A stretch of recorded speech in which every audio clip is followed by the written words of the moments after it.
Good morning, everybody. Welcome to an earlier edition in the morning, that is, of Real Estate Talk TGIF episode 325. We are live here with Andy Griesinger from North Carolina. Andy is a top realtor, great content creator, has a great attitude, and knows how to share his information, knows how to help people out and grow businesses. And it's one of the things that you've been able to do, Andy, over the past few years as you got into this business and grew. Thank you so much for being here today. Thanks for having me. It's good to see you again. Hey, man, it's great to see you too, man. We've got a bunch of things to talk about, but first, let's hit the videotape, Nelson. Real estate agents, are you looking to acquire clients consistently to grow your business and income for a great lifestyle? Well, this is Dave Finale, and I'm here to bring you the Real Estate Skill Builder broadcast, Real Estate Talk TGIF, brought to you by Real Estate Skill Builder and the Modern Agent team. Again, good morning, everybody. We are here, Real Estate Talk TGIF, episode 325. We started doing this broadcast 321 weeks ago. Why? Simply because we knew that we give something back to the real estate community and help them get better. We know that when we do things and we give, we will get. And we try to help as many real estate agents as we possibly can with Real Estate Talk TGIF. And we only have people that really want to give back to the real estate community, as well as share their information, which is their giving back. And we have people all over the country. Today, we have Andy Griesinger from Charlotte, North Carolina, who has built his brand in both built in both South and North Carolina. He's known as Charlotte's favorite realtor. He brought video into his business fast and hard a number of years ago and has helped him grow. Now what he's doing is he's actually still growing his business, but doing it in a smoother way, leveraging systems, processes, and others to build a business. So we want to talk a lot about that today. Andy, thanks so much for being here. I appreciate you having me. And thanks for getting on earlier today. Yeah, so we are in an earlier time. We are at 8 a.m. today. Usually we're at 11 a.m. We love to accommodate the people who are with us, and because we've got great people, and Andy's just one of those great people. Andy and I met through a mastermind. We saw each other on a mastermind and a number of years ago. And this is your second time on the broadcast. You were on it almost 2 years ago, more than 2 years ago, episode 204. And here we are again, man. As we get started, I've got one question I have to ask you that I ask everybody that I start the show with. And the question is, what does TGIF stand for? Well, considering it's Friday, I feel like the first thing that comes to mind is thank God it's Friday.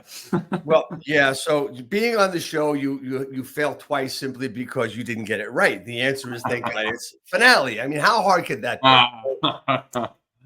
And anyway, so here we are. We're in the late stages of August. It's August 23rd, 2024, as this broadcast is being done. And there's been so many changes in the industry over the past few weeks because of the last year.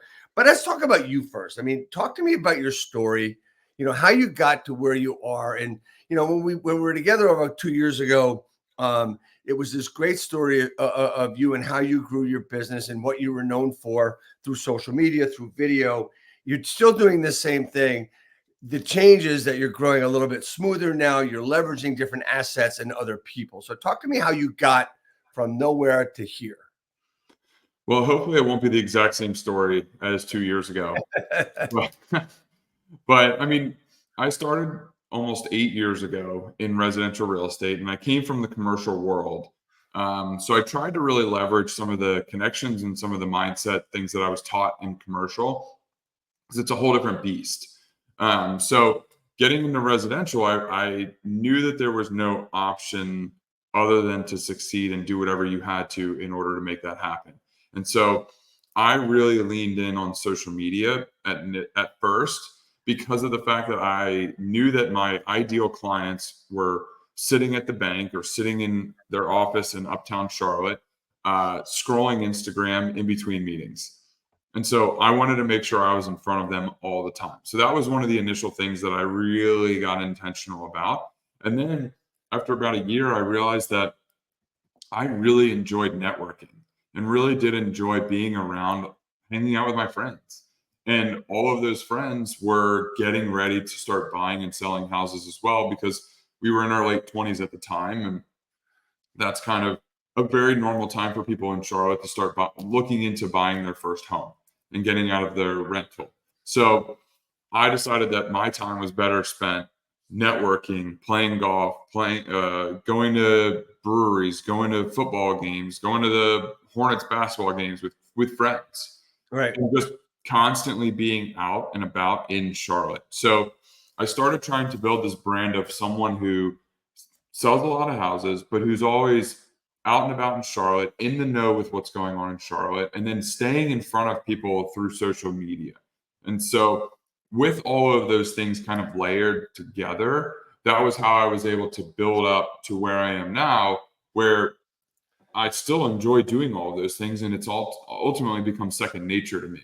So whenever I get an invite, usually the answer is yes. Like my natural instinct whenever someone invites me to do anything is yes. Right. So yeah, it's interesting, it's almost like when you go to somebody's house and they say, "Would you like something?" and you always say no. That's a little bit different. No, that's good. I'm fine. But going to things and getting involved is really a lot of fun. Talk to me more. it is. I mean, so I stay really involved with the Virginia Tech community. I mean, you can see the helmet right here. Like I go teach every year to the real estate students at Virginia Tech. I've got agents in Blacksburg that I'm partnered with now. I usually go back once or twice for a football game. I have a lot of friends and connections in Blacksburg. So I really try and leverage that in Charlotte as well, because I really I love Virginia Tech. And so when you are involved in groups that you're passionate about, Right. it translates very well because people can tell. You're not doing stuff, you're not going to board meetings and going to happy hour events because you have to. You're going because you actually want to. And the conversations are different, your energy is different, and people pick up on that. And so the key has always been staying very intentional about everything that I'm doing and how I spend my time. So I really do like to go to everything that I can. And I am very intentional with what I do go to, how long I'm there, who I'm talking to, all of those kinds of things. Because I would rather go to an event more times, like more frequently, and talk to less people each time, because you're building better relationships with them every single time. I don't believe in going to an event and working the room and walking around and shaking everyone's hand and handing out business cards to every single person. I'd rather go there and talk to one person the whole time for the whole hour that I'm at the event, right? And then you go to the next event and then you see the person you spoke to last time and you hang out with them for a little bit and then you go meet someone new. And I'd much rather go deeper with one person than just shaking every single person's hand. Now, eventually it gets to the point where it does feel like you're shaking everyone's hand because you know everyone, and that's the whole point. But you have deeper relationships and deeper connections with the people in every single networking group. And it's more fun that way. It's more fulfilling. And then if they all know that you're the real estate guy, it doesn't matter what niche you're in or what your branding is with that, as long as they think of you as the real estate guy, like that's all that matters. Because anything that comes to mind for them around real estate, they're going to think of you. And that's the goal. And the really cool thing about this is that, you don't have to worry about, okay, who am I going to work with? Let's see. Okay. So the people that you're going to work with are the people that you're networking with, you're hanging out with, you're going to things with, they're inviting you to something. And it's usually the same kind of people all in all. And that's what I say to a lot of agents I work with is, the important part is to, I ask them, who do you want to work with? Who's your ideal client? And I ask them different questions. The idea for them is to get to know themselves is that the people they want to work with are the people they want to hang out with, the people like them, right? Which is what you're doing. So, and you also said, the thing that you want, you're not talking about real estate. You're not there to talk about, hey, the market is this. You're not doing a market analysis or doing market statistics when you're talking to them. They just know that this is what you do and that you're a guy they hang out with. So why shouldn't they refer you? So when say here real estate, out comes your name, right? Yeah. And the big thing, a lot of realtors get tripped up because they're like, well, how do I get people to know that I'm in real estate without telling them and shaking their hand and handing them a business card? It's like, well, it's easy. Like in Charlotte, at least, we're very much a what do you do city, right? Where you meet someone, you introduce yourself to them, they introduce themselves to you. And then the first question out of their mouth is, so what do you do? That's right. More often than not, that's the first question out of someone's mouth, at least here in Charlotte. And I know a lot of other cities are like that, and some are not, but it's very common.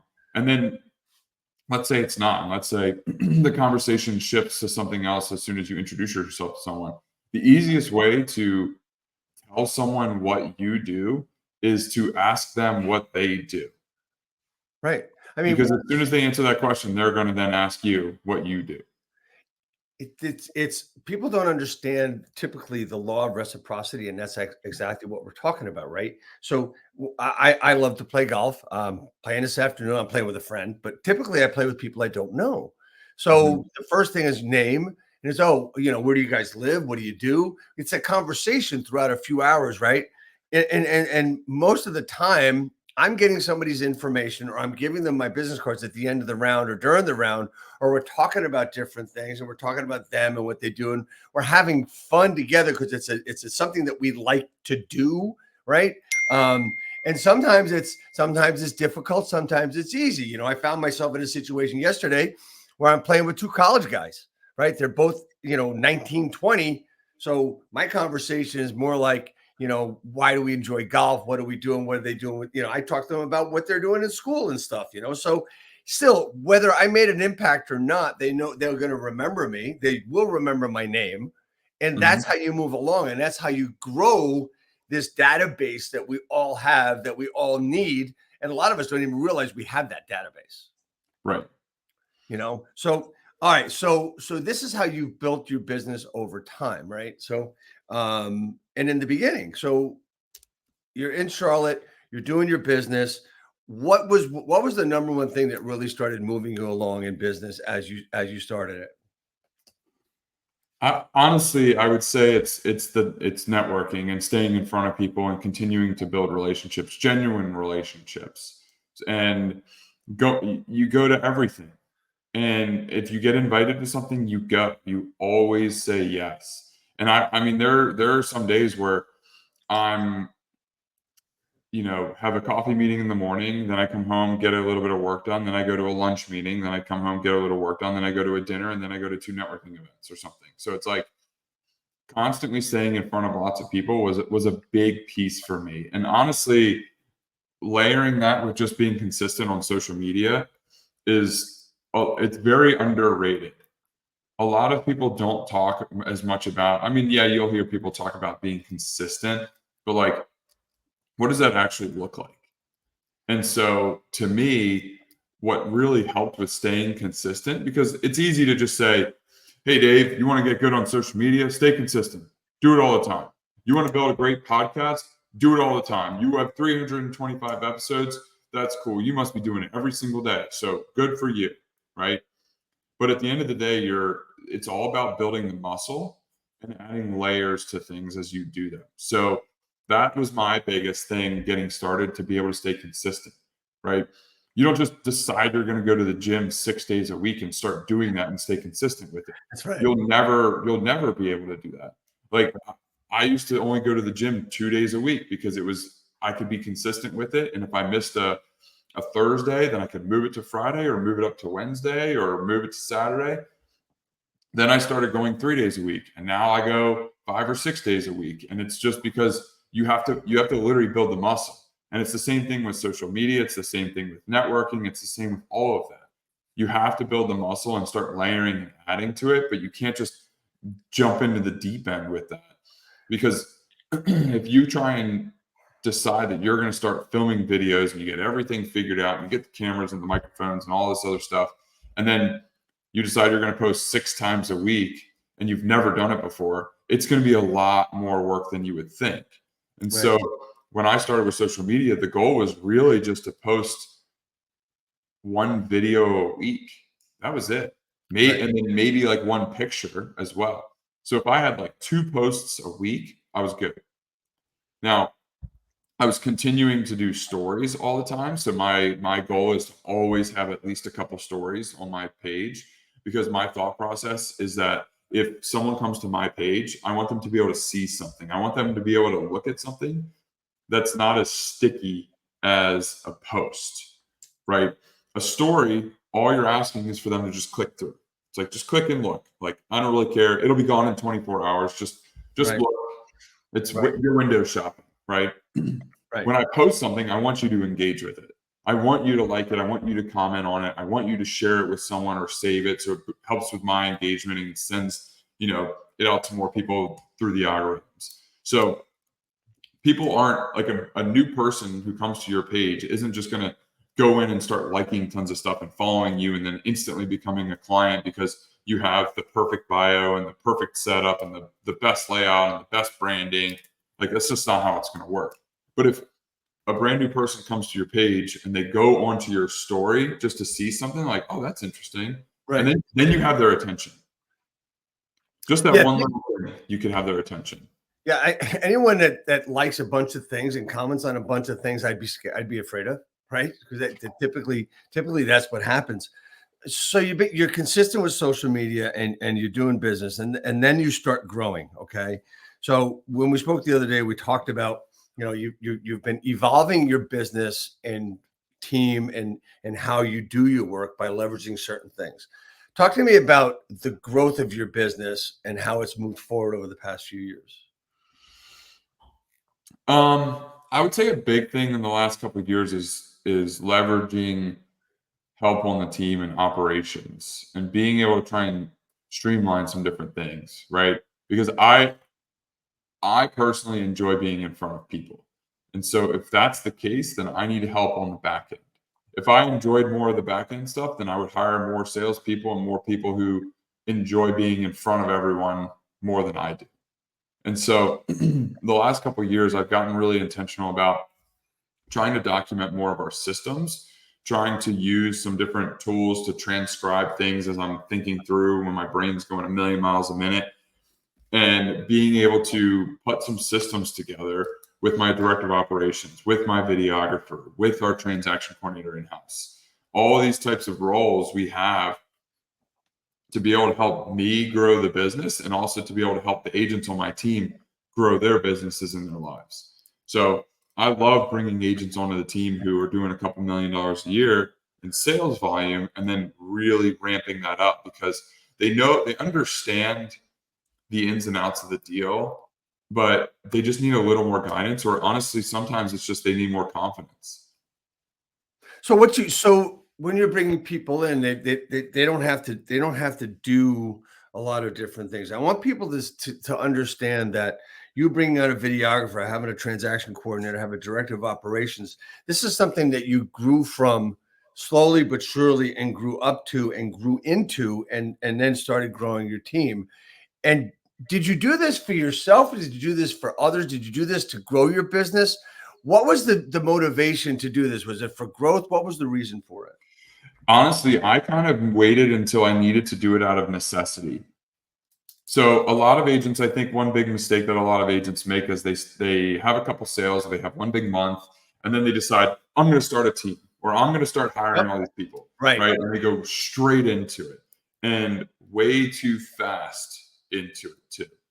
So I've always, and I know that people say not to hire out of necessity and to hire, for the future. And so there's a small part of me that keeps that in the back of my mind. But at the end of the day, I'm hiring out of necessity because now there's too much going on. It's too big, or we're just moving too fast. I don't want things slipping through, and I don't want things getting forgotten about, because my whole thought process is if one client gets mad about something, you never know who they're telling.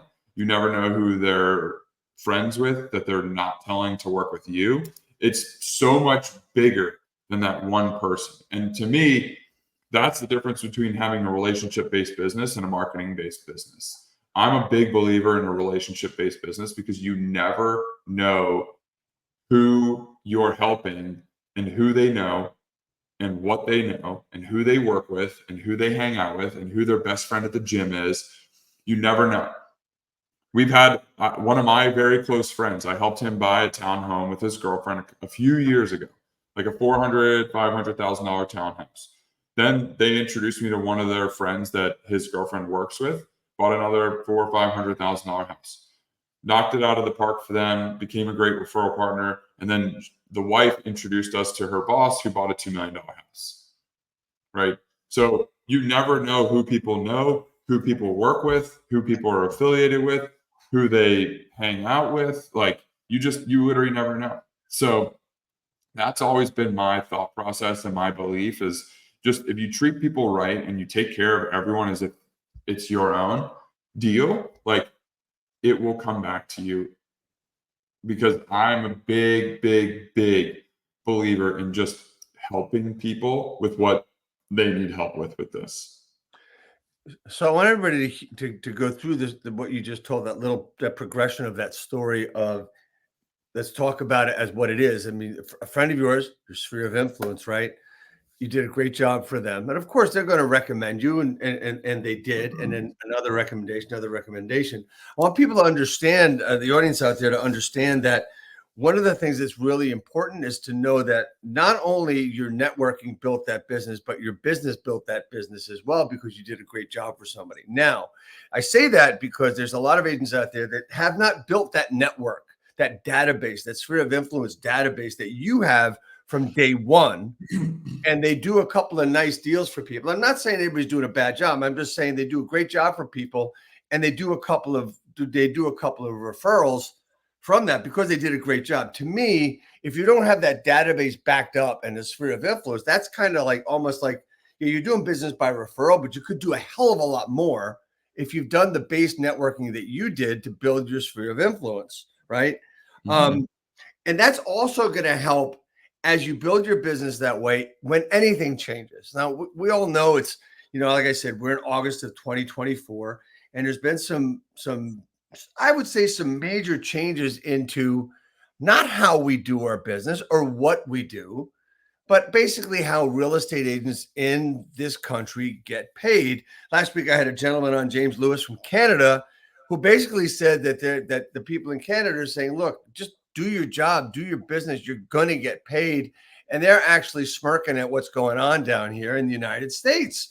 And it's pretty funny to get their perspective, but still, we've got to do things away. And to the phrase we've heard, Andy, over the past 7-8 months is, okay, so now you're going to have to show your value, to bring value, right?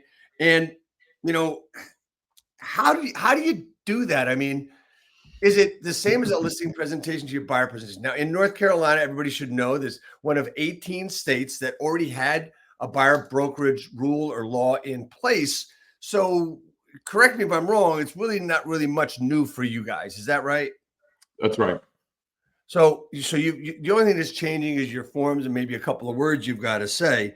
Yeah. But you've always had to bring your value. You've always had to get documents signed. You've always listed buyers anyway. So what would be the coaching line from Andy on, okay, this is what you got to do, guys. Don't get excited about it, but do this. I mean, when I think about bringing value as a buyer's agent, it's not just sending houses to the client. And it's so much more than that, right? Because if you're sitting at home scrolling, like, every buyer is on Zillow more than I am. Right? Every single person. And a lot of the times I'll send them stuff. I'll send buyers things. I'll set them up on searches, but I'll also text them if I see something that really makes me think that would be good for them. But at the end of the day, there's so much more value that's behind just that one piece of our job.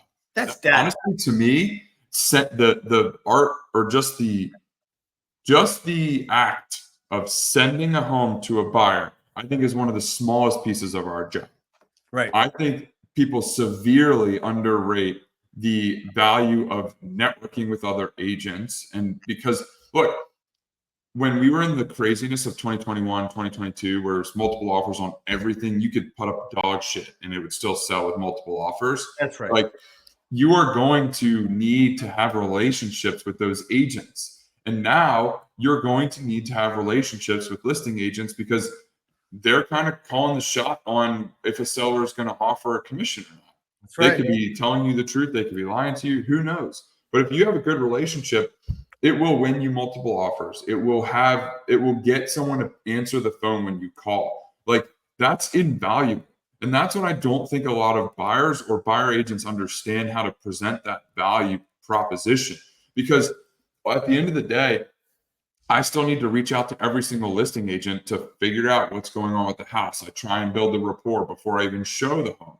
Selfishly, I like to reach out so that if they already have offers or they're already getting ready to go under contract, I don't waste my time going on a showing and finding out halfway through the showing that the house is under contract. So I'm instantly trying to build rapport. And I think that's one of the biggest things that agents miss, is that the value isn't just handing a house that just hit the market to a buyer. They're going to see it. Yeah. The value is, and it's not just opening the door either.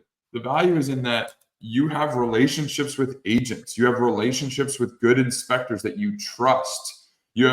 Because if an inspector misses something and the buyer buys a house and there's something catastrophic that the inspector missed, that's on you. Sure, it's on the inspector too, but if you sent them a bad inspector, that's on you. And you need to either own that or be okay with the fact that they're going to hate you and they might report you. So that's where having value, like having good vendors, is also something so underrated and undervalued. And you need to be able to convey that to buyers. And so when buyers are like, well, I found the house, it's like, well, good for you. Do you have an inspector that you trust? Do you have a good appraiser? Do you have a lender that you know isn't going to screw this deal up? Because let me tell you, it's not fun when you're coming into the week of closing and you get a call from a lender saying they need 2 more weeks. Because when your seller has multiple offers and you were the one that won, they're not going to be flexible. And so as an agent, as an experienced buyer's agent, I can take a step back or go high level and look at the optics of the deal. And that's where I think a lot of buyers are going to get lost, because a lot of people just think, oh, well, I just need an extra week, or, oh, I just need this. Like, you should be able to do that. And it's like, well, that's not the case. And that could be because the seller has no motivation to sell. The seller may have all the motivation in the world to sell. The seller might have gotten multiple offers, but you don't know that unless you're talking to the agent, and you won't get a full, clear picture on that if you don't have a relationship with the agent. So to me, when I'm presenting value to a buyer, if they say, well, I sent you the house, it's like, that's like, cool. That's one of the 100 things that's on this list. Like, sweet. Cool. We'll take $1 off the commission. Right. So there's a couple of really great things you said that has not been mentioned in a lot of things I've been to. You and I know we have been to a lot of different masterminds, a lot of different networking things, especially for me here in New Jersey, when everything is changing, where most buyer agents were basically door openers, were doormen. They opened a door and they got a check, right? So that doesn't happen anymore. But there's something else that goes on in a lot of states, and I'm going to use northern New Jersey as one of them. A lot of agents don't show any and don't feel there's any value to these boards of realtors or NJMLS as far as sharing information. I want everybody to understand that while I personally believe that local boards of realtors are basically self-serving, pompous assholes, I'm sorry, but that's what I believe they are. There's one value piece that we have to understand. And you said it, Andy, you've got to network with agents, and it's going to give you the opportunity when they have events. You need to go to them. You need to talk to the agents. The hell with the boards, because honestly, I'm going to be honest with you, and people get pissed at me. I don't give a shit. Most of them suck. They don't really do much for you. And they don't sell houses either. They don't sell houses. And most of the people that are on the board of directors don't sell houses either. If they have got experience in real estate, they don't know how to sell a house. They are good to pontificate what you can and can't do. The MLSs are great as a governing board to find the shit out of you. And, now they are the police for what we're talking about, right? So that's really, really important. The other thing I want to bring out is, as real estate agents, we are beginning to have to do a lot more work, right? In the state of New Jersey, northern New Jersey is an attorney state, and the attorneys, have always bitched and moaned about, realtors get all the money and we get this little fee for doing this, right? I think they're doing pretty well, but that's beside the point. But we're doing more and more work as a real estate agent, as a buyer, as a seller, because the attorney's not. And they're telling, well, we can't do that anymore. You have to do it, like getting payoffs from mortgages and all this other stuff, where you thought you'd sit back and have them do it for you. Well, now that's a lot of bullshit because it's not happening as much and we've got more work to do. You need to have the value, which leads to what you said about having a great team, a great bunch of vendors. You know, if you hire a shitty inspector, you're going to have a problem there. So you need to know who's going to work on your team and who you can count on. You have to be friends with all of these people. Now, when I say friends, I'm not saying you don't got to go out to dinner with them. You don't have to have them over to your house, but you've got to have a relationship with them that you build. And this is what we've talked about from the moment one of this broadcast is relationships. Give me some feedback to that. Yeah. No, I mean, it's spot on. And that's where also now, because of all the NAR stuff, if someone wants to really compare us, it's like, I think, you can compare us to like CPAs, right? You know Right. what the fee is going to be. They're not going to surprise you like other industries. There's so many industries out there where you just get surprised, and it's amazing that they're still able to do it, like attorneys, which is the reason why we're in all this mess anyways. But Exactly. that's besides the point. A CPA is a good example, right? If someone says that we're just door openers, it's like, well, then why don't I go ahead and break down my dollars per hour, and I can let you know how long it took me to get to this house, how long it took while we were there, how long, and then however many houses we showed over the last year, right? And with a CPA, it's like, if you have someone who's doing your taxes for you and you kept all your receipts, they're not going to give you a discount because you kept your receipts. It's like, just because you saw the house first doesn't mean you just get a discount. Like, there's so much more that goes on with these things than I think people understand. And it's our fault because of the TV shows, because of the movies, because of all the actors. It is our fault. That are not actually real estate agents that are on TV to act. That is why we're in this. And so I do think that these agent relationships are going to be more important than ever. A great example, to your point, you were talking about going to different events. We have an organization called Charlotte Real Producers. The guy who started it and owned it for a little while, he's since sold it, but was one of my best friends. And I went to these events, and I literally won multiple offer scenario because I went to an event and met one of the agents where we had an offer submitted. And that agent has become one of my best friends. I literally played golf with him on Wednesday. He was at my wedding, like another real estate agent. Like, how fascinating is that? Right. And even at some of these other events, there's other vendors there. And I met a financial planner who's a very good friend of mine now. Sold him a house, sold his sister a house, sold him another house, sold him another house, sold his sister's friend a house, all from a realtor-only networking event. It was so weird, but it does work. Right. It's so important. And people want to work. Oh, I work at my home. I don't need a team. I don't need this. Great. You do need people, right? You're not working in a vacuum. And it's just so important. I mean, I've talked about this forever, and being, a former broker owner, I went to events basically to meet realtors so they would know who I am. And here's the other thing that you've been able to do, and that others should do too, is your content also gets to people before or after or during you do, right? So other agents are looking at your content. I think one of the big mistakes that a lot of agents make is they make content for other agents. They're not making it for the public, but still your content's out there if you're creating it. So they're going to see your content. Since I've been creating content and doing videos 16, 17 years, people see me and they actually have an idea who I am. I also don't just do the content. I send it out. I do a lot with it. So agents basically know a little bit about me before I get there. I want to get into one thing that we talked about the other day, which is really, really important about what's going on with what we have to do now. Okay.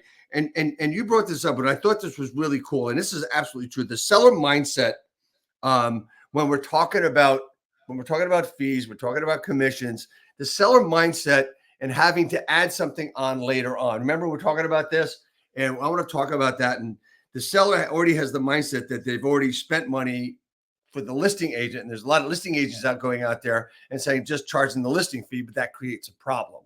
So can you summarize that or get into that for me to talk about that a little bit? Sure. So with the NAR stuff, one of my pet peeves is when we bounce back and forth between talking about buyers and sellers. And so I do like to designate, like, when we're talking about the listing agent role and when we're talking about the buyer agent role, right? We were talking about some of the buyer agent stuff. And then what someone will do is they'll throw in one question about a seller while we're in the middle of talking about buyer agents. And so shifting over to the listing side with handling this new stuff, it's like a lot of agents are out there saying, I'm picking up more listings than ever because the conversation's easier, because now I can just tell a seller, hey, you don't have to pay a buyer's agent anymore. So guess what? The fee is only 3%. How nice is that? Sign right here. And then as soon as they sign, it's like, you list the house, you put the house up on the market, you start fielding offers, you start getting offers from buyer's agents requesting 3%. And then what? And then you have the conversation with the seller. Right. Oh, hey, I know I said that you don't have to pay a buyer's agent fee, but like, you might have to. I mean, they're probably going to ask for it. Like, I guess I didn't tell you that, but like, I think that's going to put you in a way worse position, because then you have someone on the hook. And not only do you have someone on the hook, but you have an active listing, you have a deal in front of you that, let's say for a $500,000 house, now you're $15,000 away because you didn't manage the expectation of the seller up front. You were just worried about getting the listing. And that's why I think a lot of these agents who say, oh, well, I'm just gonna lock up a listing for 3% and we'll handle the buyer agency stuff on the back end, I think they're set up for failure. I don't think that's going to work very well. And there's a lot of very good, very confident agents out there that think that this is the best way to try and lock up a lot of new listings. I just think it's not. And so, because what happens is, and this is what we were talking about, if you have a $500,000 seller and you're getting a 3% fee, that's $15,000. So now they're already going to net $485,000, right? Let's just say for round numbers, they have a $285,000 mortgage and there's no fees. Let's just say there's no fees or taxes or anything to sell a house. So their net proceeds are now $200,000. And you walked into that listing pitch to try and get that seller, and you pitch them on 3%, which means they're going to net $200,000. And you show them the seller net sheet. Look, you're going to make $200,000 when we sell this house. How nice is that? Then you get an offer for $500,000. And the buyer's agent asks for 3%. Now what? Right? Now your seller's going to net 185 because you didn't manage their expectations. And the problem with that is the psychology of sellers. They're greedy. Every seller's greedy. I just sold my house. I was greedy when I sold it. I wanted to make more money. It's very natural. But your sellers have already mentally spent that money. They've already mentally spent the $200,000 of that net proceeds that you told them that they would get. And then when a buyer agent, which you say, hey, to the buyer's agents, submit whatever you want for the compensation. We'll work it out. Okay, cool. Submit 3%. Well, now the seller's only going to net 185 and they don't like that. So they counter at 515. Then the buyer gets pissed because, well, I offered full list price. Now you're countering above list price. Like, why didn't you just list it for 515? Like, that's how I see these conversations going. And now you're stuck in the middle as an agent trying to get this deal put together over 15 grand because you didn't manage their expectations up front, because they've already mentally spent that $200,000 that you told them that would be their net proceeds. So I'm a big proponent of continuing to manage the seller's expectations and say, look, this is what's going on. Here's how it's playing out right now. I think you should still offer a buyer's agent some compensation because they're still going to come in asking for it. So if you don't want to offer it, then maybe we need to list that house for 515, right? So that way you're okay with 500, because I need to know that when an agent comes in and asks for a commission, that you're okay with it, because otherwise it's going to make this very difficult. And if you're having that conversation up front, then it will make for much less friction on the back end. And it will make you way more able to put a deal together when you actually get a ready, willing, and able buyer on the other side. And that's where I don't think that a buyer's agent will just back off. They show a house, they submit an offer. Now you're 3% away from putting an offer together or putting a contract together. And the buyer's agent's just going to be like, oh, that's fine. Like, see ya, I'm out. That way we can work this out. Like, that's not going to happen. So I worry about a lot of listing agents running into issues with that. And I will be very curious to see how it plays out, because at the end of the day, we don't know how this is going to change, because it ultimately will become a societal shift if that actually happens.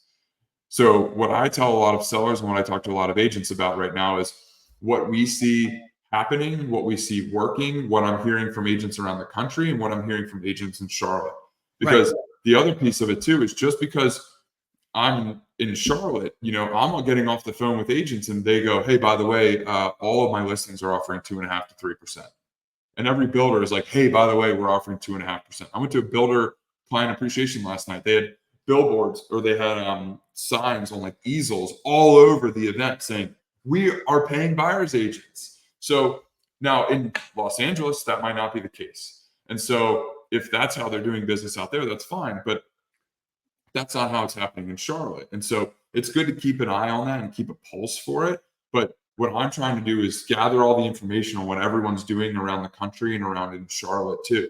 Because I also don't want to be, just because you're doing something some way in New Jersey, someone's doing another way in Texas, and someone else is doing it in LA, doesn't mean that I'm going to do it in Charlotte, because I'm going to be in the minority and I'm going to burn relationships that I have. And I don't want to do that. Right. And I think the interesting part about the two people on this broadcast who were both in the midst, or are in the midst of, not only selling, but buying homes, right? You are and I am. And one of the things that I always do as a personal thing, I've always done this when I built houses, whatever I did, I always overestimated. I always did myself to give myself a cushion to overestimate, right? What it's going to cost me, what I have to do, what I have to put out. And since I am this crazy person that likes creative financing, I never do anything easy. I always have to use something different. And what that does is the numbers always don't work out, right? And understand that a seller is doing the same thing as you and I are doing right now, is we're estimating what we're getting in, what we're going to spend out, right? Also, when we talk about delays from the vendors we talked about earlier, you know what? If you're selling and buying the same day or a different day, right close, you can't have those kind of delays. It's a big fucking deal. It really is. So my point is, really understand that what you're saying is, oh man, it's oh so true. You've got a number that you're going to get. We've already spent the money. As a seller, we've already spent the money, right? All I have done in selling and buying my homes recently is that I have been on top of the title company, the mortgage guy, the attorney. I said, I need these numbers. I need what numbers you're talking about. What am I missing? Since I've been doing it forever, I know what the numbers should be. But please give me the numbers and confirm that I'm right. You have to do the same thing. Remember, I said more work. You've got to do the same thing. So is there a special mindset? Is there a different presentation type? Is there something we have to do differently, or do we just have to be the most informative and best person out there to make sure that everybody's seeing everything? I'm a big fan of being more transparent and being very confident when you're educating people on it, and sticking to the facts, right? We do a lot of role plays on our team right now with all of this. And the biggest thing that I'm trying to get them to understand is, no seller or buyer cares why the lawsuit came up. Sure, some people may ask, but as a whole, big picture, no one actually cares. They just care, how does this affect me? Right. So you break it down real simple. You say, here's the lawsuit that was been settled. Here's the other lawsuit that has a hearing conveniently scheduled the week after the election. And then the one that has settled, these are the two material changes. This is what it means. And lucky for you, one of those two material changes doesn't really impact us at all in Charlotte, because we've been doing this. We were one of the 18 states that already had to get buyer agencies signed. So there's only one change, and the only change is that the commission being offered is not in the MLS anymore. So I have to call an agent to figure it out. And that may impact a little bit with your purchasing power and what happens with this transaction when you go to offer, but we'll figure that out, and we will know that before you go to offer. We'll know it before you even see the house, ideally, right? So we're trying to get to the bottom of it before we even open a door for someone. Okay, so we go into a listing presentation, and we have to talk about these numbers. The seller, if they don't know, you've already discussed it a little bit, because we can't help but vomit all the information we supposedly know to tell people how intelligent we are. But we have to talk about these numbers. And like you said, a lot of agents are going to take advantage of it and say, well, it's only a 3%. Isn't that good? But then you've got the conversation later on. I'm coming back to this because simply put, this question is, what is different, or what is that quick conversation with the seller in getting to understand the numbers and everything else? What's that convo with the seller sound like, Andy? I mean, one of the big things that I'll bring up to my sellers is that, especially now, because it's such in the forefront because of the media, and that's the only reason it really is. It's more important now than ever to still offer a compensation to a buyer's agent, because they're going to ask for it. They're going to expect it. Buyers are not used to having to pay for buyer's agents, right? They're not used to having to pay an extra 3% unless it's for sale by owner or an investor, or sometimes I'll relate it to like commercial real estate. That's how brokerage is done in commercial. So what I tell sellers is, I think it's still very important, because this is one of the pieces of marketing your home, right? The compensation that you as a seller are offering to a buyer's agent is one of the forms of marketing your home. Because if your house is for sale and then your buddy Bob down the street is also for sale, and they're exact same homes, or they're somewhat similar, and they're offering 3% and you're not, every buyer is going to rather off on that. And that's just because they're marketing it that way. And sure, they may net a little bit less, but if you end up sitting on the market for 3 months and they don't, and they go in one weekend and they're sold in a month, they might have actually saved money and netted more than you did. You know, I'm going to go out on a limb and say this whole thing that we're going through now with this change is really going to come back to bite the buyers and sellers in the ass, simply because they talked about, well, if this guy's only going to pay 2%, I'm sorry, I'm not going to talk numbers. If this guy's only going to pay X and this guy's going to pay X plus Y, I'm going to go sell that house at X plus Y. This is where part of the problem came from. But now what's going to happen, it's actually the same thing. It's just going to be done differently, right? Because the agent's going to make sure they're going to get paid first. Maybe not, but for me, I just want to help the buyer. I want to help the seller. That's how I've always done it. Yeah. I don't think about the money. I know I'm going to get paid. And I know I get paid very, very well for what I do when I do that great job. So that's the whole thing. We talked about go ahead. Sorry to cut you off. The other thing that's very interesting is people say that because of this, there's going to be a lot more steering in the industry, which I couldn't disagree with more.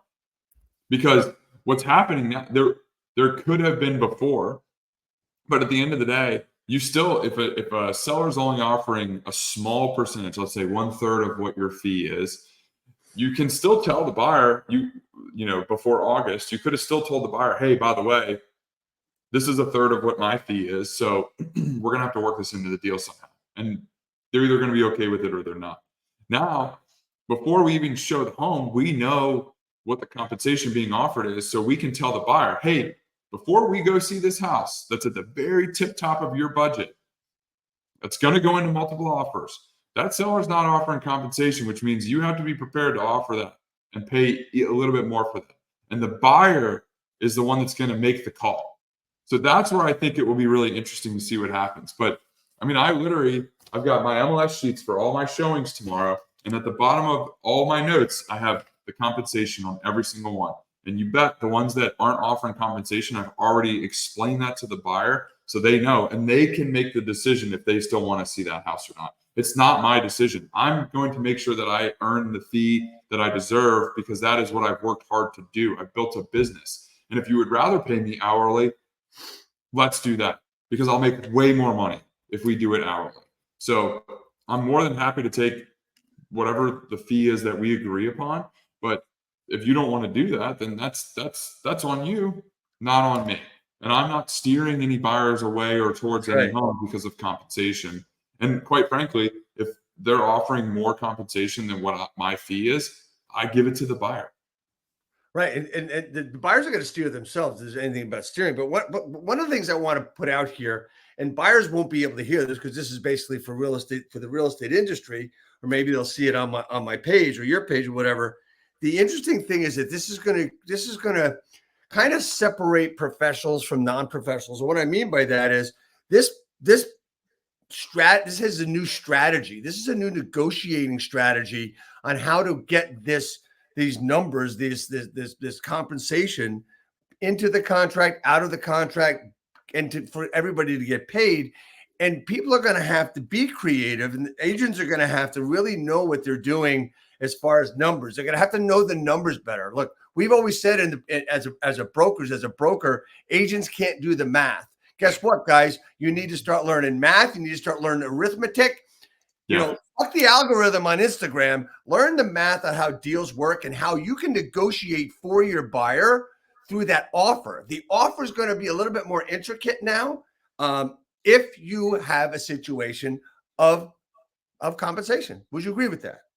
Oh, I fully agree with that. And that to me is one of the scariest parts about what we're entering into, because a lot of agents can't do the math. And trying to explain to an agent the net proceeds for a seller of 2.5% commission versus 2.75% commission with a little bit difference in purchase price, it's like, oh my God. But if you can confidently talk about the numbers and you can explain it to people in a way that they can like digest it, I think you'll be fine. But it's when people get spun around, and ultimately it's going to come down to confidence. And to me, if you know the contract and you understand math, you'll be able to be confident. And then all you have to do is be able to convey your value proposition to someone in your set. And this is also when we talk about agents not being able to do the math. I've talked to a lot of agents over my career, recruiting them, asking them what their splits are, et cetera, et cetera. And they say, well, I get an 80% split. I said, look, can I see your sheet? And you look at all the deductions, right? He says, but I'm getting 80%. I said, but at the end, you're getting 45. But they think they're getting 80%. So this is something completely different, but it actually relates. If you can't do the math for your buyer, your seller, at the end of the day, at the end of that when escrow closes or closing, whatever you want to call it, what state you're in, they're not going to get or give what they think they're supposed to do. And it's all coming back on you this time. It's not coming back on the attorney, not coming back on the mortgage guy. It's coming back on you. Yep. So understand that you need to be really, really good at what you're doing now. And to me, I think it's a really good thing. To me, the math is easy. I've been doing it for years, so I'm good at that. Hey man, this has been a great episode. I hope we've given a lot of value to anybody out there that's listening to us. What last thing would you like to say as far as all of this is concerned? And, you know, how could you help an agent do better in their business right now? I'd say the biggest thing, because I feel like listing agents and agents who are good at listings, they've got it down pat. The conversation isn't really that different. But for buyers agents, especially in the other 32 states that didn't have buyer agency, it's very different right now and can be kind of scary. And ultimately, what I try and do is I compare it to something that's relatable. And it's basically making residential real estate just like commercial real estate. That's all it is, right? Okay. Go talk to some commercial brokers and see how they've been conducting business. See how they present their value to a buyer, right? Go talk to people in commercial and see what they have to say, because they've been doing it all along. And they're kind of the ones sitting over snickering right now in the corner, because they're like, we've been doing this all along. So I would say, think of what we're going through, especially on the buy side, just like commercial real estate. And earning your fee is more than just sending a house to someone or opening the door and being there. And that's where a great example, and I'm going to have to make a video of this, is with new construction. A lot of agents think new construction is an easy paycheck. I think it's one of the most difficult paychecks, because you have so many other cooks in the kitchen, and the builder doesn't really care if they piss your buyer off. They just don't. And so a lot of agents will put a buyer under contract on new construction and then show up to the closing table, and that's it. And I had a buyer that was under contract from ground up, like they bought the dirt. And the husband joked at our final walkthrough that I was at more walkthroughs than his wife was. And that to me is how you provide value and how you present value to people, because I was there for him. When he had questions, when the builder said something that he was kind of like, is that normal? Right. I was able to be there for him and either say, yeah, that's actually pretty normal, or like, I don't know about that, and be able to ask some guided questions. But now more than ever is where you need to be able to tell stories of how you have presented value more than just opening the door. That's what it's all about right now.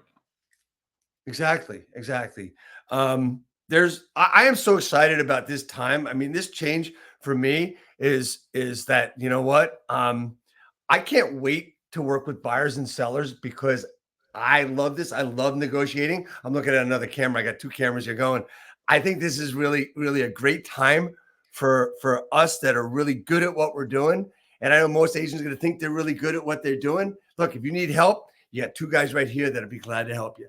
Hey, man, I want to thank you so much for your time. I know you got to run, but really importantly, I want to say next week, we have probably one of the biggest new influencers in the world of real estate in the United States, as well as North America, Leo Perea, who is the CEO at eXp Realty. He's going to be our guest next week. Leo was the top agent in the country before he left doing production, and he is now grown to be the CEO of eXp. He is one of the most seen executives in any franchise, in any real estate company, because he knows what's going on, because he has been at the forefront of this change to help his agents. And you know what? I'm so excited to have Leo on. You know, we've had a lot of great people on. We've had presidents of companies on before, but this one is the most exciting. And I got to admit, I'm a little nervous. So I'm looking forward to it next week. And, you know, Andy, two things for you really quickly. One is, how can I help you grow your business? The biggest thing is answering the phone when I have questions, right? Because I'm constantly learning, constantly trying to grow, and I love picking the brain of other agents that have done this already, right? Why fumble through all these like mini failures along the way when you can, at least if you can eliminate a few of those, it will help speed you up moving through your business. Yeah, and find the agent, to add to that, and find the agent that can answer any question and get any problem solved. And with our collaborative effect, you know, one of the things that we believe is collaboration over competition. I want to help anybody that I can. And you know, with all this being said, you know, we've got the hat coming out. You got one a couple of years ago. This was a little bit different. It's coming to you right away next week. And I want to thank you so much for being on. Just stay on for one more second as we go out. Hey, everybody, don't forget, we got Leo Perea coming on next week. We'll see everybody next week. Hit it, Nelson.